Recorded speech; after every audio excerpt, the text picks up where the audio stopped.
দাসের প্রেমে পড়ে যায় রাজা এবং তাকে নিয়ে শুরু হয় বিশ্বযুদ্ধ। আজকে এমন একটি সিনেমার গল্প সম্পর্কে জানতে চলেছি। ছবিটি 19 শতকের ভারত থেকে শুরু হয়, যেখানে আমরা দেখতে পাই তারা এবং মায়া নামের দুজন মেয়েকে।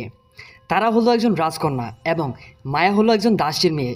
তবুও এই দুইজন একে অপরের বেস্ট ফ্রেন্ড।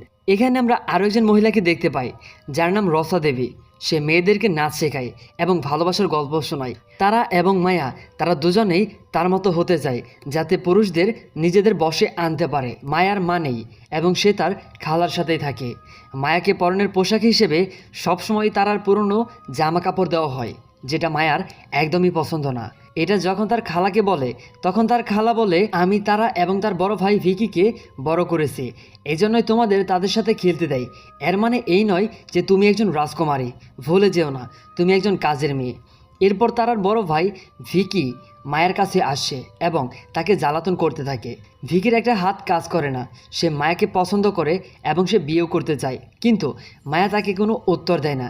ঠিক তখনই তারা এবং মায়ার নাচের শিক্ষক তাদের নাচ শেখাতে আসে, কিন্তু মায়া তারার চেয়ে ভালো নাচতে জানে। নাচে সে আশ্চর্যজনক কৌশলের অধিকারী, তাই শিক্ষক মায়ের প্রশংসা করে এবং তারাকে সবসময় প্র্যাকটিস করতে বলে। কিন্তু তারা একজন রাজকন্যা হওয়া সত্ত্বেও একজন দাসীর মেয়ের কাছে সে হেরে যায় এবং এটা নিয়ে তিনি হিংসা করতে থাকে।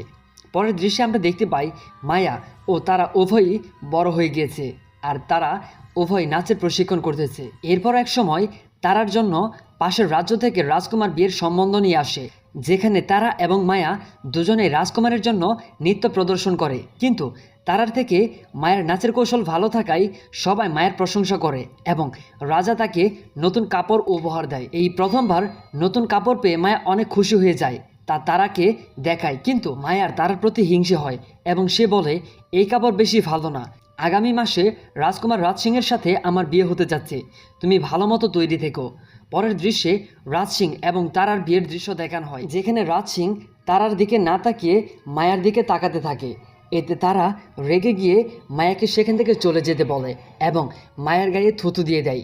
মায়া কাঁদতে কাঁদতে সেখান থেকে চলে যায় এবং মনে মনে চিন্তা করে সে অবশ্যই এই অপমানের প্রতিশোধ নেবে।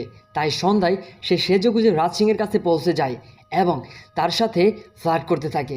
রাজ সিং তাকে দেখে নিজেকে আর সামলাতে পারে না এবং তাদের মধ্যে সব কিছুই ঘটে যায়। যে দৃশ্য দেখতে পাই ভিকে, এটা দেখে সে কাঁদতে শুরু করে, কারণ সে মায়াকে অনেক পছন্দ করে। পরের দৃশ্যে রাজ সিং আর তারার বিয়ে সম্পূর্ণ হয়ে যায়। তারপর মায়া তাকে আলবিদা জানিয়ে বলে, আজ পর্যন্ত আমি তোমার সব জিনিসগুলো ব্যবহার করেছি, কিন্তু আমি আজকে এমন একটা জিনিস ব্যবহার করে দিয়েছি যেটা তুমি সারা জীবন তোমার কাছে রাখবে। তারা বুঝে যায় মায়ার রাজ সিংহের কথাই বলছে। তারপরও সে কোনো রকম প্রতিক্রিয়া না দেখে সবার সাথে শ্বশুর বাড়ি চলে যায়। এরপর ভিকি মায়াকে বিয়ের প্রস্তাব দেয়, কিন্তু মায়া তাতে মানা করে দেয়। তাই ভিকি তার মায়ের কাছে মায়া এবং রাজ সিংয়ের সব কথা বলে দেয়। এটা শুনে ভিকির মা হতাশ হয়ে যায় এবং রাগ করে মায়াকে সেখান থেকে তাড়িয়ে দেয়। মায়ের খালাও তাকে এখান থেকে চলে যেতে বলে। এখন রাজ্য থেকে চলতে চলতে তারা রাজ সিংহের রাজ্যে পৌঁছে যায়, কিন্তু সে রাজ সিং বা তারা কারো কাছেই যায় না। এরই মধ্যে জয়কুমার নামক একজন শিল্পীর সাথে দেখা হয়, যিনি মাটি দিয়ে মূর্তি তৈরি করে। অনেকদিন ধরে সে পারফেক্ট শেপের একটি মেয়ের মূর্তি তৈরি করতে চাচ্ছিল, কিন্তু মনমতো মুখের শেপ খুঁজে না পাওয়ায় সে সেটা পারছিল না। কিন্তু মায়াকে দেখে সে মূর্তি বানানোর অনুপ্রেরণা পেয়ে যায়, যার কারণ মায়া ঠিক সেই রকমই ছিল যেরকম সে বানাবে বলে মনে মনে ঠিক করেছিল। এরপর মায়ের কাছে থাকার জন্য কোনো জায়গা ছিল না, তাই জয় তাকে রসাদেবীর কাছে নিয়ে যায় এবং সেখানে রসাদেবী তাকে সদরে গ্রহণ করে এবং নিজের মেয়ের মতো করে যত্ন নেয়। ওদিকে জয়কুমার তার মূর্তি বানানো শুরু করে এবং মায়ের সাথে মজাও করতে থাকে। সে মায়াকে সারা রাজ্য ঘুরে দেখায়।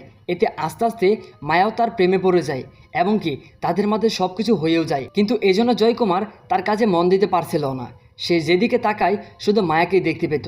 সেজন্য সে মায়ের সাথে সম্পর্ক ছিন্ন করে দেয়। কিন্তু মায়া কাঁদতে থাকে এবং বোঝানোর অনেক চেষ্টা করে, কিন্তু জয়কুমার শোনে না। এরপর মায়া কাঁদতে কাঁদতে রসাদেবের কাছে চলে যায় এবং ট্রেনিং নিতে শুরু করে। অন্যদিকে জয়কুমার তার মূর্তি বানানো শেষ করে ফেলে, আর কোনো ক্রমে রাজ সিং সেটা দেখে ফেলে এবং সেটা দেখেই সে পাগল হয়ে যায়। এই মূর্তি তার খুব চেনা চেনা লাগে। এই জন্য সে শিল্পীকে জিজ্ঞাসা করে, এই মূর্তি তুমি কাকে দেখে বানিয়েছ? উত্তরে জয় বলে, কিছুদিন আগে আমাদের রাজ্যে একজন মেয়ে এসেছিল, তাকে দেখেই বানিয়েছি, কিন্তু সেই মেয়েটি এখন আর এখানে নেই, সে কোথায় যেন চলে গিয়েছে। কিন্তু রাজ সিং তাকে এত সহজেই হারাবার পাত্র নয়, যেভাবেই হোক মায়াকে তার চাই। এজন্য সে সারা রাজ্য ঘোষণা করে দেয় যে তাকে খুঁজে দিবে তাকে পুরস্কার দেওয়া হবে। অন্যদিকে জয়কুমার তার ভুল বুঝতে পারে, সেজন্য সে মায়ের সাথে দেখা করতে যায় রসা দেবীর কাছে। কিন্তু মায়া তার উপর রাগ করেছিল, সেজন্য তার সাথে দেখা পর্যন্ত করে না। অতঃপর মায়া যখন জানতে পারে রাজ সিং তাকে খুঁজতেছে, তখন মায়া সিদ্ধান্ত নেয় যে সে নিজে রাজ সিংহের কাছে যাবে। রসাদেবী তাকে সুন্দর করে সাজিয়ে গুছিয়ে রাজ সিংহের কাছে পাঠিয়ে দেয়। সেখানে তারা মায়াকে অনেক আটকানোর চেষ্টা করে, কিন্তু সে তাকে আটকাতে না পেরে অনেক রেগে যায়। এটা দেখে তার শাশুড়ি তাকে সামলানোর চেষ্টা করে। সে বলে, এটা 100 বছর ধরে চলে আসছে। রসাদেবী আমার স্বামীকে বশ করে নিয়েছিল, আর এখন তোমার স্বামী তো মায়ার জগতে, তোমাকে তার সাথে মানিয়ে নিতে হবে, এছাড়া আর কোনো উপায় নেই। আমরা রানীদের কাজ হচ্ছে বাচ্চাকে লালন পালন করা, এবং এই মহিলাদের কাজ শুধু রাজাদের সুখ দেওয়া। আর যদি রাজ সিংহের চরিত্রের কথা বলি, তাহলে বলতে হবে সে কোনো কিছুরই পরোয়া করে না। এরপর একদিন রাজ সিং এবং জয়ের মধ্যে একটি বন্ধুত্বসুলভ কুস্তির আয়োজন হয় এবং জয় সেখানে জিতে যায়। রাজ সিংহ তার প্রশংসা করে, কিন্তু এটাও বলে যে জয় যদি তাকে আবার পরাজিত করে তাহলে এর পরিণাম খারাপ হবে, এবং সে তাকে মায়ের সাথে দেখা করতে নিয়ে যায় আর মায়ের মতো করে আরও একটি মূর্তি তৈরি করে দিতে বলে। এটা শুনে জয় রাজি হয়, কিন্তু একটি শর্ত রাখে। সে বলে, আমার মূর্তি বানানোর সময় এখানে শুধু মায়া ছাড়া আর কেউ থাকতে পারবে না। অতঃপর রাজ সিং তার লোকদের নিয়ে চলে যায়। তখন জয় মায়ের কাছে মাপ চায় আর বলে সে মায়াকে ছেড়ে দিয়ে অনেক ভুল করে ফেলেছে এবং এখন সে মায়াকে বিয়ে করতে চায়। আর এতে মায়ের মন গলে যায় আর সে জয়ের প্রস্তাবে রাজি হয়ে যায়। অন্যদিকে ভিকি রাজ সিংয়ের প্রাসাদে আসে, কিন্তু রাজ সিং ভিকির পঙ্গু হাত নিয়ে হাসাহাসি ও মজা করতে থাকে। এতে ভিকি রেগে যায় এবং রাজ সিংহের শত্রু শাহকে একটি চিঠি লিখে, যেখানে ভিকি রাজ সিংহের রাজ্যকে আক্রমণ করার পরামর্শ দেয়।